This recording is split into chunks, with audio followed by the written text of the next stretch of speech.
So this is the first video और हम लोग कुछ बेसिक ट्रिक्स देखेंगे। बेसिकली क्या होता है, हमारे किसी भी कॉम्पिटिटिव एग्ज़ाम्स में हम लोगों को कैलकुलेशन में बहुत प्रॉब्लम आती है, क्योंकि बहुत सारे एग्ज़ाम्स में हम लोगों को कोई कैलकुलेटर अवेलेबल नहीं होता। तो उसके लिए तो हम लोग इस वीडियो में आज ये देखने वाले हैं कि किसी भी परफेक्ट क्यूब जो होता है उसका क्यूब रूट कैसे फाइंड आउट किया जाता है। तो सबसे पहले आपको क्या करना है कि 1 से लेकर 10 तक के जो क्यूब्स हैं वो आपको रिमेम्बर होने चाहिए, तो वो आपको याद करना है। तो हम बेसिकली लिख लेते हैं यहाँ पे 1 का क्यूब इज 1, 2 का क्यूब इज 8, 3 का cube is 27, 4 cube is 64, 5 cube is 125, 6 cube is 216, 7 cube is 343, 8 cube is 512, 9 cube is 729, 10 cube is 1000। तो ये बेसिकली आपको 1 to 10 तक आपको ये रिमेम्बर होना ही चाहिए। अब हम लोग जैसे कुछ एग्जांपल्स देखते हैं कि हम लोग कैसे फाइंड आउट कर सकते हैं। तो सबसे पहले हम लोग एग्जांपल्स की बेसिस पे देखते हैं। फर्स्ट एग्जांपल, जैसे हमारे पास एक नंबर है 9261, इसका क्यूब रूट हमको फाइंड करना है। तो आपको बेसिकली क्या करना है कि जो आपके लास्ट डिजिट्स हैं, सबसे पहले आप लास्ट डिजिट्स के 3 जो डिजिट्स हैं उनको देखिए एंड देन इसको 1 को देखिए, इस डिजिट को। तो लास्ट डिजिट इज 261, सो 261।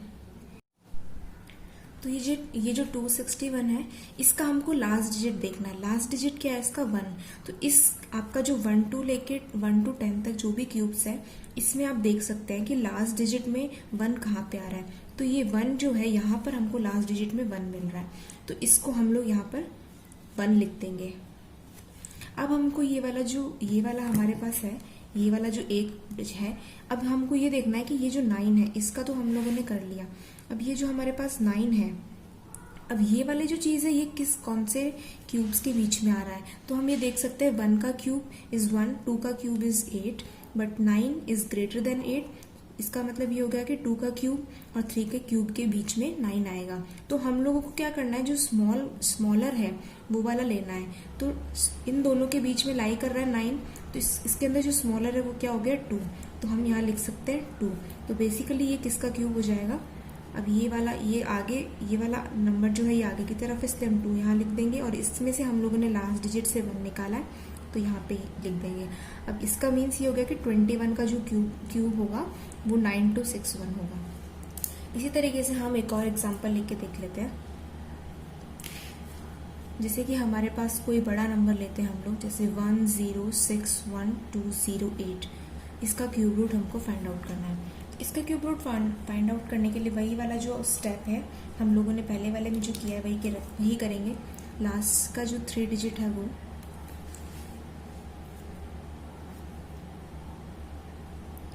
उसके बाद ये जो रिमेनिंग बच गया इसको ले लेंगे हम लोग। तो 208 जो दे रखा है हमको, ये इस 208 के अंदर लास्ट डिजिट इज 8। अब ये जो 8 है ये अब आप देख सकते हैं कि ये जो 8 है इसके बीच 2 का क्यूब आ रहा है।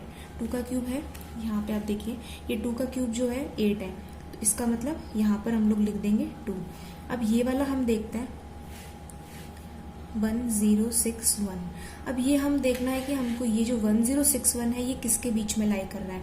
तो आप यहाँ से टेबल से देख सकते हैं ये 10 को भी क्रॉस कर जाएगा 1061। तो जो नेक्स्ट 11 का क्यूब जो भी आएगा उसके और 10 के क्यूब के बीच में लाई करेगा। तो हमको जैसे कि हमने बोला स्मॉलर लेना है, तो इसलिए हम लोग 10 लेंगे। तो यहाँ पे हम लोगों ने 10 ले लिया। इसका मतलब ये हो गया कि ये 102 का क्यूब हो गया। उसी तरीके से हम एक और एग्जाम्पल लेते हैं। अब यहाँ पर सपोज एक और हम बड़ा नंबर ले लेते हैं 21952, इसका क्यूब रूट हमको फाइंड आउट करना है। तो सेम प्रोसीजर इसमें लगाएंगे हम लोग। लास्ट का 3 डिजिट लेंगे और रिमेनिंग जो बच गया उसको ग्रुप कर लेंगे। तो अब यहाँ पे देख सकते हैं ये 952 जो है इसका लास्ट डिजिट कितना है 2। तो अब आप अपनी टेबल में से देख सकते हैं कि इसमें से लास्ट डिजिट 2 किसका आ रहा है। तो हम देख सकते हैं 8 के क्यूब में 512 मतलब ये लास्ट डिजिट 2 आ रहा है। तो इसके लिए हम लोग यहाँ पे 8 लिख देंगे। उसके बाद ये 21 जो है ये किसके बीच में लाई कर रहा है। 21 आप देख सकते हैं 2 का क्यूब और 3 के क्यूब के बीच के अंदर 21 लाई कर रहा है। तो हम लोगों को स्मॉलर लेना है। स्मॉलर लेने का मतलब हो गया कि हम 2 को ले लेंगे। तो यहाँ पे लिख देंगे हम 2। तो मीन्स ये हो गया 28 का क्यूब 21952। आई होप आपको समझ में आ रहा होगा। कुछ एक दो एग्जाम्पल्स और लेके देखते हैं हम लोग। जैसे कि हम लोग ले लेते हैं 166375, इसका क्यूब हम लोग फाइंड आउट करते हैं। तो सेम तरीके से करना है, लास्ट की जो 3 डिजिट्स हैं उनको ग्रुप कर लेंगे और रिमेनिंग जितना भी बच गया उसको ग्रुप कर लेंगे। 375 में अब आप देख सकते हैं कि जो 375 का इसका लास्ट डिजिट कितना है 5, और ये 5 लास्ट डिजिट जो होता है वो किस में आता है, आप 5 के क्यूब में 125 में लास्ट डिजिट 5 है। तो हम यहाँ पर इसको लिख देंगे 5।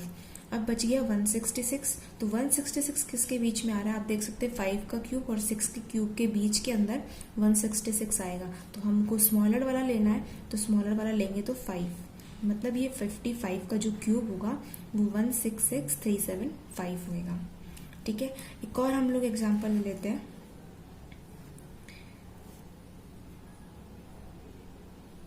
144287। Suppose this is the number और इसका हम लोगों को क्यूब रूट फाइंड आउट करना है। तो सेम तरीका करिए, लास्ट के 3 डिजिट्स को ग्रुप करिए और रिमेनिंग को ग्रुप कर दीजिए।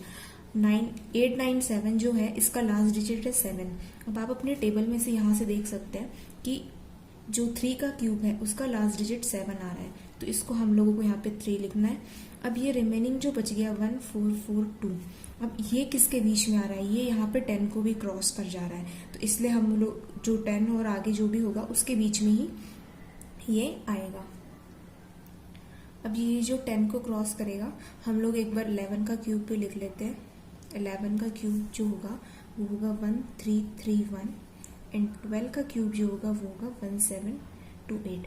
तो आप ये देख सकते हैं कि ये जो 1442 है ये 11 और 12 के बीच में लाई कर रहा है। तो इसके लिए हम लोगों को स्मॉलर नंबर लेना है, तो हम लोग यहाँ पे 11 ले लेंगे। तो मतलब कि ये जो 113 है इसका जो क्यूब होगा वो हो जाएगा 1442897। तो इस तरीके से हम लोग एक जो है अपने जो परफेक्ट क्यूब्स होते हैं उनको इस तरीके से हम लोग फाइंड आउट कर सकते हैं। सो आई होप ये आपको अच्छा लगा होगा और आपको आपको समझ में आया होगा। आपको कोई भी क्वेरीज है आप उसको कमेंट डाउन कर सकते हैं। तो बाकी हम लोग ये है परफेक्ट, अगर ये ट्रिक तभी वैलिड है जब आपका नंबर होगा वो परफेक्ट क्यूब होगा। अगर और इस नेक्स्ट वीडियो में या फिर आने वाले वीडियोस में मैं आपको नॉन परफेक्ट क्यूब जो भी नंबर्स होते हैं उनके बारे में भी, उनका क्यूब रूट कैसे फाइंड आउट करना है वो भी मैं बता दूंगी। Okay, so thank you for this video.